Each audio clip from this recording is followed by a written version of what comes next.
Heya, my name is Taya, also known as TJ or Neku. In this video, I will be telling you the story of how art saved my life. Though, I have to leave a content warning here. This video will feature difficult topics such as mental illness and the causes of it. If you are currently not in the right headspace to hear it, I advise to click off for now. Stay safe. Why did I need saving? How did my life start? The early stages of my life were littered with difficulties. Early on, my parents were fighting a lot. My father frequently took out his aggressions and frustrations on others. I often did not feel safe at home. In school, I did not seem to fit in, be it my cultural background of being Russian and growing up in Germany, while the district I lived in was highly influenced by Middle Eastern culture, my differing interests, or because I enrolled into school a bit younger than most kids. It all contributed to a feeling of not belonging. My friends at the time were mostly upperclassmen. I didn't have a lot of friends in or outside of school, though I was okay with that at the time. My summers were spent with friends I had near my parents' summer garden house, and that was a happy time of my life. What furthered my isolation emotionally was the fact that I didn't have anyone to turn to when it came to difficult emotions. My mother being a hardworking businesswoman, often late at home. My father being close to 60 years old when I was born and coming from an entirely different environment and way of living in the Soviet Union. When I came home from school crying, I had no one to talk to, and sadly, it was often the case. In primary school, I was made fun of for being short. I had lost close friends, and overall, I felt really lonely. I often couldn't relate to the children my age. Towards the end of 6th grade, I was so happy that I would enroll into high school soon. Besides the afternoon school daycare that was somewhat enjoyable, I also enjoyed participating in Christian youth programs in my school and district. I was never truly a religious person, though I enjoyed singing songs, cooking, and baking recipes with the religion teachers and going on youth trips. That's where I first heard of the Christian private school I would later attend. It sounded really nice. The people that were there were really kind to me, and I decided that I wanted to join their school. So I did my best to apply, and it worked. The following summer, I was in 7th grade, and my first year in high school started. I thought things could be better, and that I could make friends, though it didn't work out the way I wanted it to. I admit, I was quite awkward around people my age. I was an avid anime, Nintendo, and manga fan, and I wasn't embarrassed of indulging in my favorite interests and showing for it. I did make a friend on the very first day, whom I got along with for a while, but it wouldn't last that long until I was isolated again. People got into groups, and I didn't do well in those. I felt lonely again. Alongside the classes being a lot more challenging than they were in primary school, my grades taking a dip as well as my mental health, my parents fighting became worse at the time. Being at home was difficult. Being in school was difficult. I found solace on the internet. Spending time with friends who were countries away, my evenings were spent confined to my room where no one could bother me. And that's where the panic attack started. I was alone at home at the time. For weeks on end, I decided not to come along to the garden house anymore because I couldn't stand being around my parents for too long. I was having an argument with someone over Discord. It seems a silly reason, but all the pent-up emotion that was stuck inside me decided to take over. I didn't know what was going on. All I could do was lay down on the floor, hyperventilate, and cry. All the times it would happen, I never felt more alone. I was 14 years old then. I soon decided to seek therapy after that. I was diagnosed with depression and panic disorder. It took a lot of time to work through the reasons I developed them in the first place, and I'm glad I did the work. I wouldn't be able to tell my story otherwise. Where art comes in and the importance of it. You might be wondering where art comes into all of that. Let me tell you. Growing up, my favorite pastime has always been drawing. Whether it be me scribbling away happily on countless papers, sketchbooks, and even on walls. Sorry, Mom. I was introduced early on to Nintendo games, anime, and manga thanks to my sister. The stories that I was so invested in, and the beautiful artworks alongside them, had me dreaming of creating my own someday. I always knew that I was and wanted to be an artist, So I drew.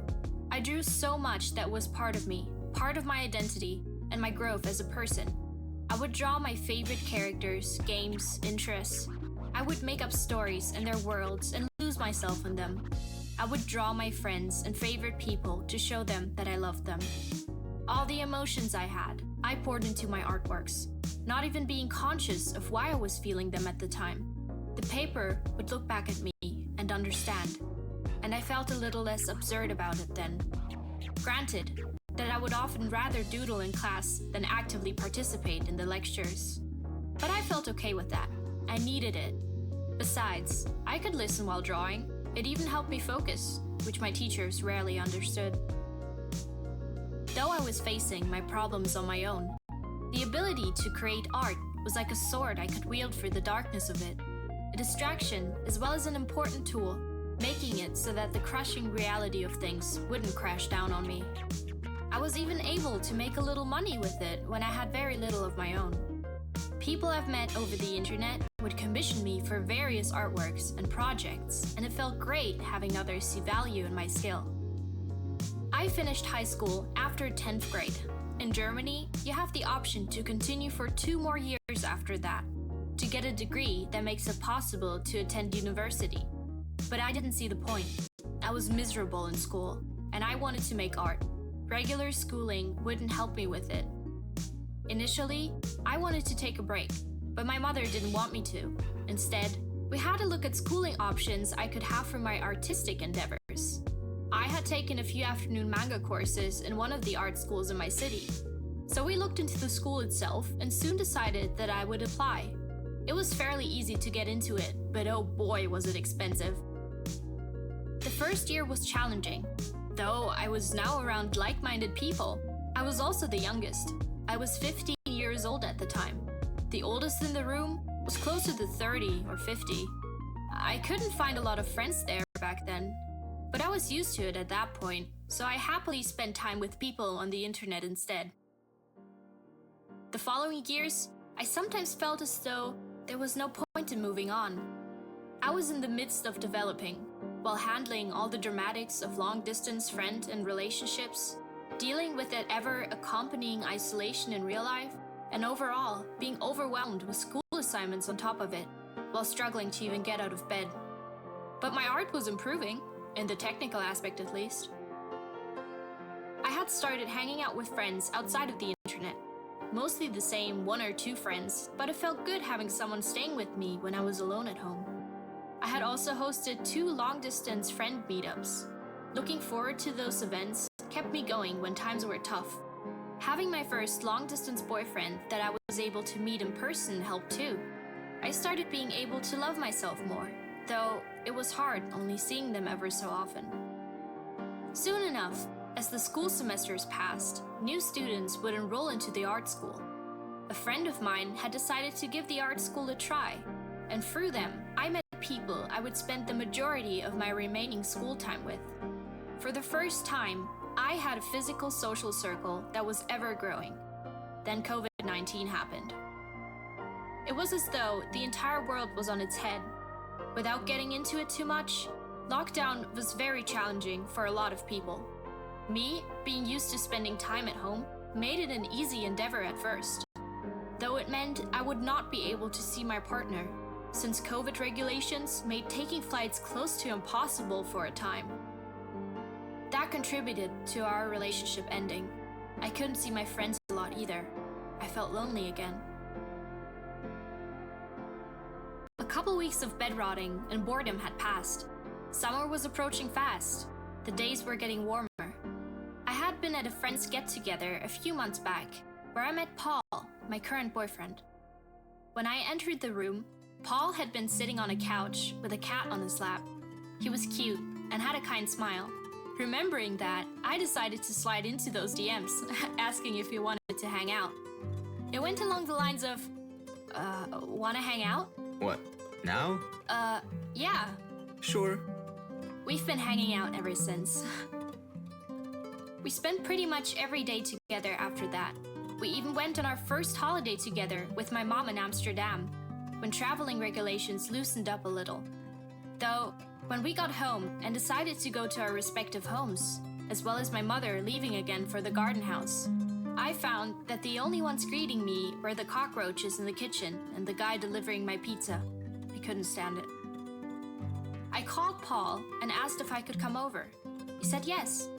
I packed my bags and left. It felt as though I was setting out for a new chapter of my life, which it was. I had lived with Paul's family for close to a year. I had experienced living in a functional family for the first time. It had hurt knowing what I missed out on, and it helped me heal being able to take part in it then. At some point, it became very cramped sharing a single room together, and I needed my own space, so we decided to move out. Finding an apartment and preparing ourselves to move had been one of the most stressful times of my life. I was constantly on edge, my nerves in overdrive, desperately wanting it to work out, as well as having unnecessary drama with friends sprinkled on top of it. But it worked. I had cried when I received a call about an apartment being available. For the first time, I had a place that felt like home, my own home.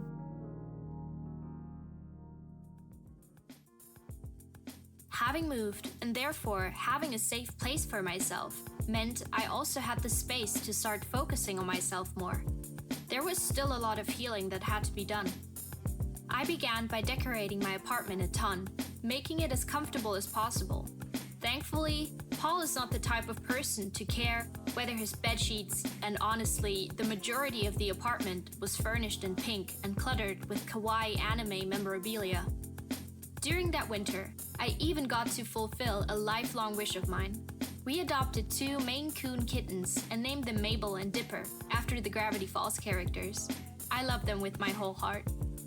My day-to-day at the time was going to school, hanging with friends, doing whatever. It was nice.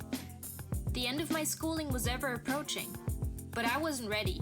I didn't have enough credits due to missing out on a lot of classes during COVID. My school wasn't great at handling online classes, as well as my mental health having had an impact on whether I could show up at all. So I decided to do an extra semester, which gave me enough time to prepare for graduation, as well as hone my skills some more. My last semester at art school had been full, to say the least. On one hand, I was making the most out of the extra time I got to spend in the classes. On the other hand, I was dealing with a lot of drama in my social circle, and I had to start working on my final project to exhibit it at the end of the semester. I had a rough idea of what I wanted my final project to be. I wanted to reflect on the skills I had acquired, as well as on the personal growth I made as a person. So I decided to paint the biggest painting I've ever done. My painting featured 3 characters, me in the middle, featuring my pink and dark split hair color, and 2 versions of me to my left and right, one having pink and the other dark hair. They were a sort of personification of my mental well-being. Whenever I had drawn them before, the themes were of internal conflict. They were fighting, hurting, and restraining each other. Rarely did they get along. Those characters I would usually draw to make sense of conflicting emotions and impulses I had. My depression, hopelessly trying to make sense of what had happened in the past. My anxiety, being terrified of all the possibilities I could get hurt again in the future. Both had to be in control to keep us safe. Safe from the trauma I never wanted to experience again.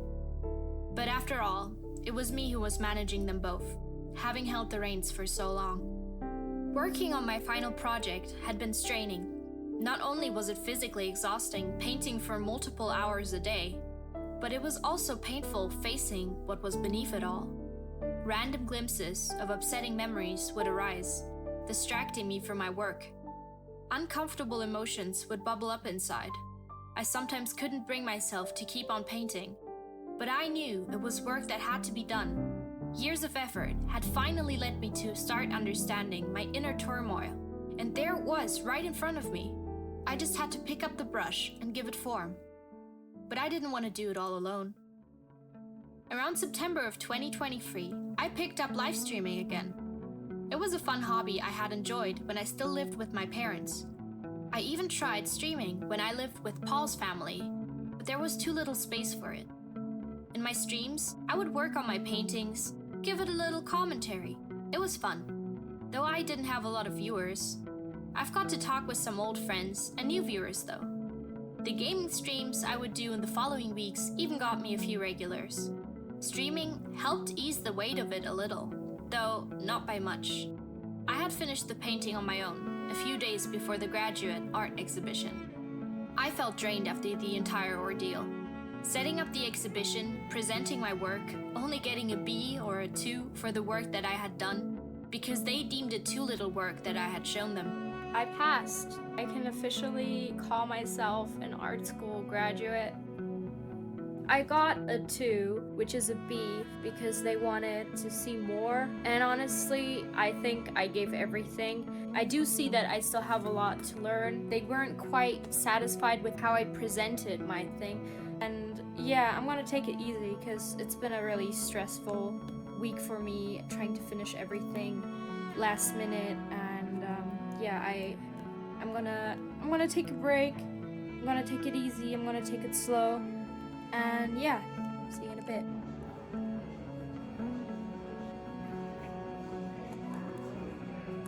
Chatting with a lot of people during the exhibition, being sad over my mom not being able to make it because she mixed up the dates, partying afterwards and then having to clear the room the next day.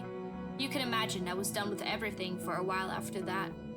During the time leading up to my graduation, I was under the impression that things would be easier. I would have a lot more time. There were so many things I wanted to do. The problem was, I didn't know where to start. I've known for a while now that I want to be self-sufficient financially speaking. I wouldn't be able to hold up under the pressure of working under a company, producing art in a high-pressure environment. Neither would I enjoy doing corporate design or the like. At the job center, that was the first thing they suggested to me, a graphic designer. Finding illustration jobs is hard, as well as being a freelancer. Right now, I am dabbling in many different directions to see where my path takes me, such as anime voice acting, live streaming, and as you can see, YouTube. The future is open. Between feeling lost and stressing myself out over how I was going to earn my rent in the future, something else had been in the progress, and art has been a major key to making it bearable. I had recently been through trauma therapy. Surprisingly, while I was in art school, I had very little motivation to draw at all. The assignments had burnt me out so much that drawing after school was more like a chore. Only recently have I been able to start drawing again as I did as a child, and it has helped me process a lot of things I did not have time for before. Having been in therapy for close to 5 years now, a few things were made apparent. My search for answers has led to the fact that not only were my mental illnesses a product of the many years of the stress and loneliness I had experienced, but also did they layer themselves over the actual core beliefs and traumas I had buried deep inside me. Mechanisms that used to keep me safe from harm, that would only hurt me further in the present. It was time to address what lay beneath the surface. My therapist has prepared me thoroughly and gone over the process of it many times before we got around to doing it. It went as follows. In the first session, I talked about my biggest traumatic experience in as much detail as possible, and she wrote it down. In the second, I wrote it down as I had told her. She would read it back to me and record it as an audiobook. Then I had to listen to it every day for a week. It's an understatement to say that the process was tough. I was overwhelmed with the emotions that burst out of me. My heart felt like an open wound. It was good to have it out of my system. At the time of writing this down, it had been around 3 weeks since I've completed the process. I've been a mess the weeks following. Considering the weight of it, the therapy itself went smoothly. My therapist even commended me for how I handled myself during the process. I had earned my A+ in therapy, I guess. A week or so after, I had been stuck in bed, crying at the slightest inconvenience. It had felt as though I was inconsolable. But all that went away after a couple of days of taking it slow, as my therapist had suggested. The projects I had planned had to wait, and I had to prioritize my well-being. These past few weeks have been like the 5 stages of grief. Different kinds of emotions in varying intensities ebbed and flowed. I would paint and sing and dance to provide an outlet to all of it. My paintings have been visually interesting, raw, and emotional. I didn't feel good while painting them. In retrospective, it did help me vent my emotions a little. I would listen to music while painting. How art saved my life. So, how did art end up saving my life? It is a simple matter. Art had never left my side. Through the pain and the grief and the loneliness, it had been the ability of self-expression and reflection that had saved me from becoming a victim of my circumstances. While the stories I experienced through manga, anime, and video games provided me with an escape from my own reality, they also inspired me to keep on fighting through the hard days. I wanted to be like the protagonists of my favorite stories, and that reflected in my own artworks. I recognize that claiming it has solely been art that saved my life is an over-exaggeration. It was me who recognized my upbringing as problematic and went to seek help early on for it. It was me who put in the work and strived to be a bit happier every day. And it was me who fought hard to make truly feeling at home a reality. But art was what gave me hope. It was the red string that I pulled myself along at. So often it had provided me with even a small sense of direction in life that I didn't even realize it was pushing me further. Had I not had the tools it provided me with, I would have been crushed by the weight of everything else long ago, and I'm incredibly grateful for it. Now that I have achieved so much that little Taya could only dream of, I think she would be very proud and happy. But where do I go from here? Now that I'm safe, now that I have everything I technically need to be happy. Sadly, it is not so simple. Up to this point, I had spent such a long time surviving that I forgot how to live. Rationally, I know that I am in a safe environment with safe and loving people around me, but my body hasn't caught up yet. I'm yet to process a lot of emotions that I didn't have the time and space for before. Sometimes, I feel as though I'm traveling back in time, experiencing the same traumatic events over and over again. And it will be a good while until I can teach myself to feel safe again. I am willing to put in the work. I want to start enjoying things again, with the same curious and playful spirit as my childhood self would have had. I want to be able to put my guard down. In the same sense, I want my art to be more than just an escape or a venting mechanism. I want to practice and improve my skill simply for the sake of it, to enjoy the process of it, to have fun, while also sharing some of my interests and values through them. That said, the future is open. I've only turned 20 recently. There is a lot of time to explore all kinds of possibilities ahead of me, and this is only the beginning. I'm hoping that this YouTube channel will help me document my progress, and that I will keep up with it. If you, the viewer, is watching this and you can relate to some of the difficult themes I have presented in this video, I'm sorry that you have to go through it. Know that, while we may not have control over the circumstances we may find ourselves in, we can still take steps towards a better future, little by little. I hope that you find your red string, and that one day you will be able to see how far you've come in your journey. We only have so much time on this planet. Let's make it beautiful. Hi, writing this video has been quite hard, and I know I'm making myself vulnerable with it, but to me it's very important to share my story and be a positive example for people who may feel the same as I did a while ago. With that, thank you to everyone who's watched until the end of it. I'm hoping to build an open-minded and supportive community, and that we can have fun together in the future. If you want to come along for the ride, consider subscribing, leaving a like, and sharing some of your own thoughts and experiences in the comments. You can also join my Discord server if you want. I'm leaving the important links as well as some mental health resources in the description of this video. Thank you so much for watching. I will see you later.